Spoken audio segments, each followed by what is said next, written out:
everyone, my name is Hamley. Today I want to tell you about things I like. I have many things I like, but my favorite things are making robots and solving cubes. First, let me talk about the robots. I really like making robots. I can build my own robot and I can make it move with coding.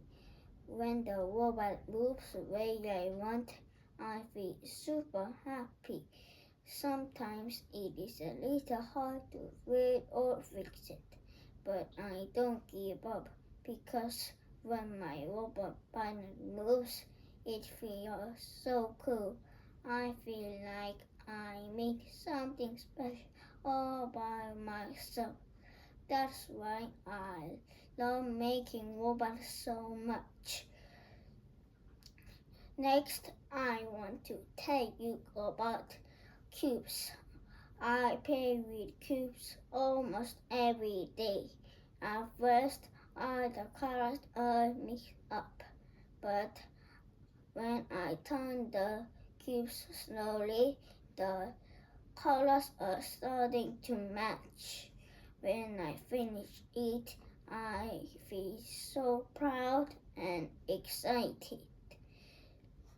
Sometimes I play with my friends to see who can finish first. It is really fun. So my favorite things are making robots and solving cubes. They make me happy and help me think better. I always have fun when I do them. That's all about my favorite things. Thank you for listening, my friends.